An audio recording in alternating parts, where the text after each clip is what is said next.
გამარჯობა. წინა ვიდეოში ვისაუბრეთ ვირტუალური გარემოების შესახებ Python-ში. დღეს ვნახავთ თუ როგორ დავაინსტალიროთ Docker-ი, თუმცა მანამდე რამდენიმე სიტყვით მოდით ავხსნათ, ვინც არ იცის თუ რა არის Docker-ი.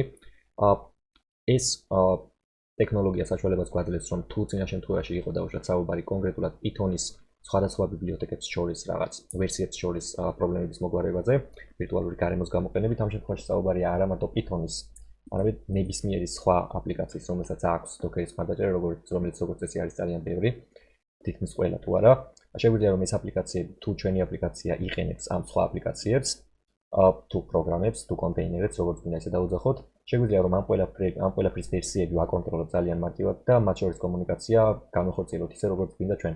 ანუ უფრო მაგალითით რომ ვნახოთ კონკრეტული მაგალითი დავუშვათ, თქვათ ჩემი აპლიკაცია არის ამ შემთხვევაში რაღაც აპლიკაცია, რომელიც აჩვენებს საიტს და ანუ აქ Docker-ის კონტეინერად იყოს ზემოთ აპლიკაცია.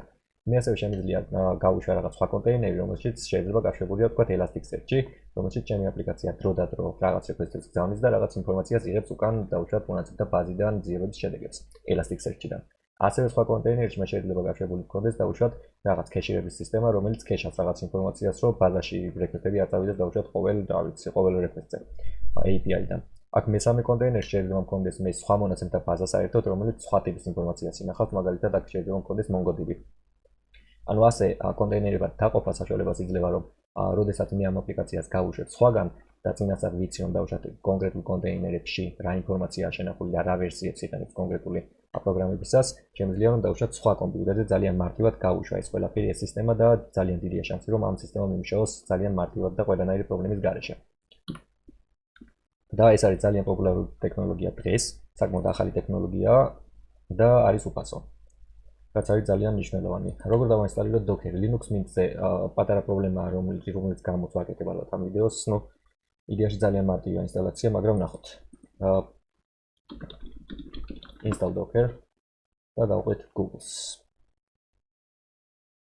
Install Ubuntu. ამ შემთხვევაში Linux-ი რა თქმა უნდა Ubuntu-ზეა დაფუძნებული. გამოგვადგება Ubuntu. Install Docker. გვეუბნებიან რომ განაახლეთო.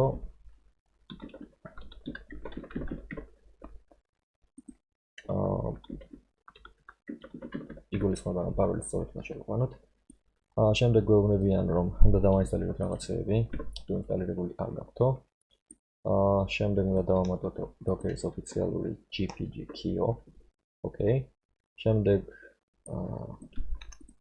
დავუშვათ ეს ბრძანებაო.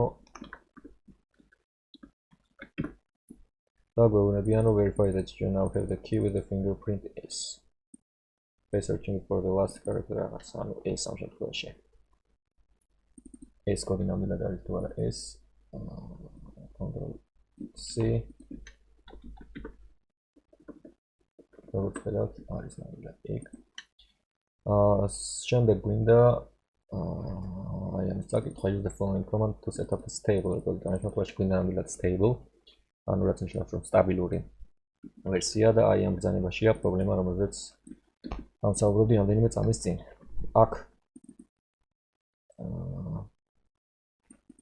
გვეუბნებიან ასევე ამ ნოუთში, რომ lsp release-cs გვებრძანება გვიბრუნებს აი ეს ნაწილი გვიბრუნებსო უბრალოდ იდეაში უნდა დააბრუნოს Ubuntu distribution-ი, მაგრამ ჩვენ შემთხვევაში რადგან Linux Mint-ზე ვარ გვიბრუნებს სხვა სახელს და ასეთი დავაინსტალირებთ არ იმუშავებს.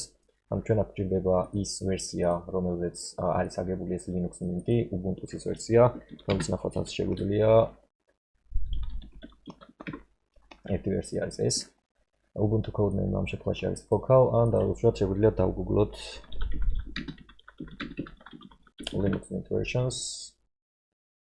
Linux Mint-ის საიტზე გადმოვიდეთ და ნახოთ აქ დავუშვათ Linux Mint-ის რომელი ვერსია, Ubuntu-s რომელი ვერსიას იყენებს და ეს ბოლო ვერსია, რომელსაც მე ვიყენებ ამჟამად 20 ვერსია. გვეუბნება რომ არის აი აქ ვხედავთ 20. Ubuntu Focal. ამ შემთხვევაში Focal არის ის სიტყვა, რომელიც გვჭირდება, აქ არის პატარა ასოებით. სხვა შორის სახელებია ძალიან საინტერესო Linux Mint-ის საიტს. Uliana, Tricia, Tina და ასე შემდეგ, ეს სხვა ვიდეოში შეიძლება ამის საუბარი. ანუ ეხლა აქ რა გვინდა რომ შევცვალოთ. ანუ ეს ბრძანება რომელიც გვაქვს, დავუშვათ გავხსნათ Sublime-ით.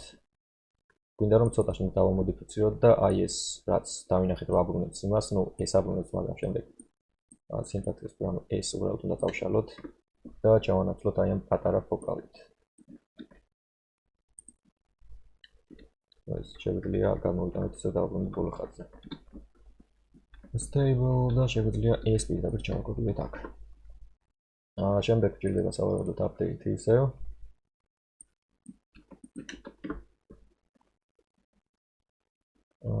Sudo apt-get install yes.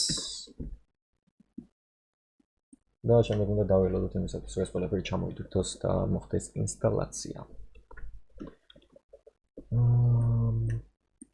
რაც საბედნიეროდ დასრულდა საკმაოდ სწრაფად. და მე თუ ვაკრებ Docker-ს, ხედავ რომ Docker-ი ნამდვილად რაღაც კონკრეტულ ტექსტს მაძლევს. შედეგად დაამაგრებს რაღაც ასეთუაზრობას, რომ command-ი ვწავთ. ანუ Docker-ი გვაქვს. როგორ დავტესტოთ Docker-ი გვაქვს თუ არა? Docker run hello world. ან სადესტო აპლიკაცია from daemon. No such host. ეს რაღაც საინტერესო ერორია. რომელიც გამოწვეულია იმით, რომ ინტერნეტი გამეთიშა. კაი. საინტერესო ერორი იყო ნამდვილად. No such host. აბა ახლა გავუშვათ. როგორც ჩანს მაგდეს ინტერნეტი. ხო, ანუ ეს აპლიკაცია მუშაობს hello from Docker და ეს გვეუბნება თუ რა მოხდა ამ შემთხვევაში, ანუ რაღაც ეს Docker-ის აპლიკაცია არ იყო ლოკალურად, წავიდა სადღაც და ჩამოტვირთ და შემდეგ გავუშვა და ანუ ტექსტი რაც იყო გამომიცემოთ აქ და დავინახეთ ეს hello from Docker. ანუ Docker-ში ამ შემთხვევაში აქ შეგვიძლია გავუშვათ მაგალითად Elasticsearch-ი, როგორც გითხარით წეღან, MongoDB, რასაც ხშირად ვიყენებ ხოლმე და ანუ თითქმის ნებისმიერ სხვა რამ რაც გჭირდება. სავარაუდოდ Docker-ზე არხზეც დავდებ კონკრეტულ ვიდეოებს და ერთი წყარო რომელიც მახსენდება ახლა რომელიც არის უფასო არის learn docker.online რომელიც არის უფასო წყარო სადაც შეგვიძლია ვისწავლოთ Docker-ი და აქ არის რამდენიმე ათეული ვიდეო და ეს ვიდეოები საკმაოდ სასარგებლოა ვფიქრობ და შეიძლება პარალელურად მეც გავყვე ბოლომდე არ ვამისული სადაც ნახევარდეც არ არის როგორც ახსოვს მისული და მეც ვისწავლე პარალელურად ახსეც დავდებ შესაბამის საინტერესო ვიდეოებს. ეს თემა შემიძლია ამით დავასრულო. თუ კითხვები გექნებათ ვიდეოს ქვემოთ, რა თქმა უნდა, შეგიძლიათ დატოვოთ. მომავალ შეხვედრამდე.